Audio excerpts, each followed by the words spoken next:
première question, tout d'abord, comment ça va la santé pour toi, pour tes proches, ton entourage? Mais ça va bien pour l'instant. D'accord, Pour très le bien. moment, ça va, on fait attention. Il faut faire attention, gardons bien les gestes barrières. Première question ce soir, quel est l'état en Espagne, en Catalogne, hein? Ça inquiète beaucoup du côté de la France. Qu'en est-il ce soir?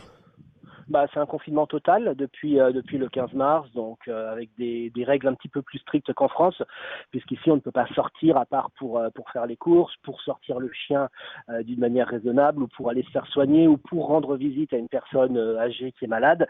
C'est les seuls cas qui sont autorisés. Donc chacun respecte le confinement, et malgré le beau temps, temps d'été ici, les gens globalement respectent ce confinement et restent chez eux. C'est vrai qu'on a vu ces images, notamment de la plage de Barcelone la semaine dernière, totalement vide, à la différence de certaines villes françaises qui ont du mal à garder le confinement.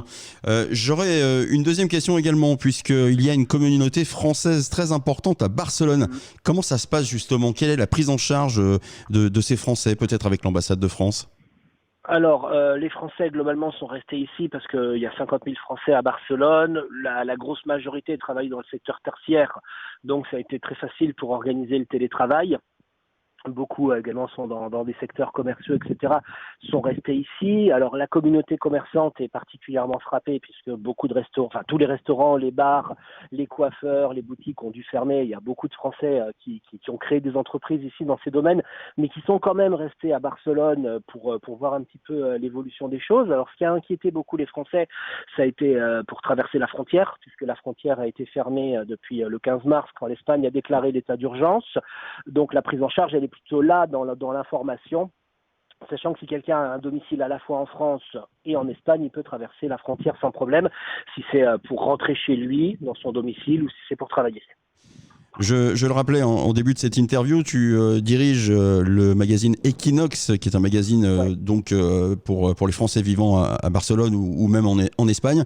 Comment on s'organise dans ton entreprise, puisque le télétravail était déjà en place ou pas avant Ouais, alors ouais, on a toujours été assez souple nous. Donc il y a toujours des gens qui ont travaillé en télétravail. Après, on a la rédaction qui est ici, basée en centre-ville de Barcelone, près de la Sagrada Familia pour ceux qui connaissent. Donc on a laissé la rédaction ouverte puisque nous, avec les accréditations presse, on peut toujours sortir et on a besoin de sortir pour faire des vidéos. Tu parlais de la vidéo de la plage. C'est d'ailleurs Equinox qui l'a tournée pour faire des interviews, des micro-trottoirs, etc. On est amené à sortir. Donc on fait attention. On protège tout le matériel, on met des plastiques sur les micros, on désinfecte tout le matériel, on fait extrêmement attention parce que c'est vrai que comme tu l'as dit tout à l'heure en début d'interview, le bilan ici est assez noir en Espagne, assez terrifiant, donc c'est vrai que on a pris conscience de la gravité de ce coronavirus et on fait très attention tout en maintenant le service d'information des Français de Barcelone puisque comme on le disait, beaucoup veulent énormément d'informations et c'est un droit aussi l'information, c'est troublé, donc on essaie de faire notre travail comme d'habitude, mais avec des mesures de sécurité.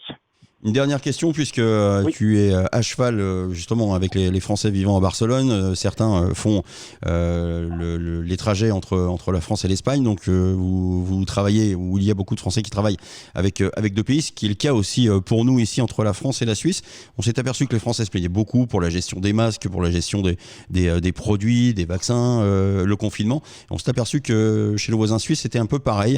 Manquait de masques, manquait de matériel. Qu'en est-il sur l'Espagne? Alors ouais, juste pour la frontière, il n'y a pas beaucoup de gens quand même qui traversent la frontière, hein, parce elle est assez blindée, elle est vraiment fermée la frontière France-Espagne, donc les gens travaillent vraiment en télétravail, mais font vraiment le minimum au niveau du passage. Bah, ici, il y a eu des polémiques avec le gouvernement, il y a des tests qui sont arrivés, sauf que les tests étaient de Chine, donc ces tests n'étaient pas homologués, donc il a fallu faire le retour inverse et faire repartir les tests en Chine. Et pareil, il y a un manque criant de masques depuis le début de la crise, depuis le 15 mars, depuis l'état d'alerte. Les pharmacies ont été dévalisées en masques et le soir même, il y avait plus de masques.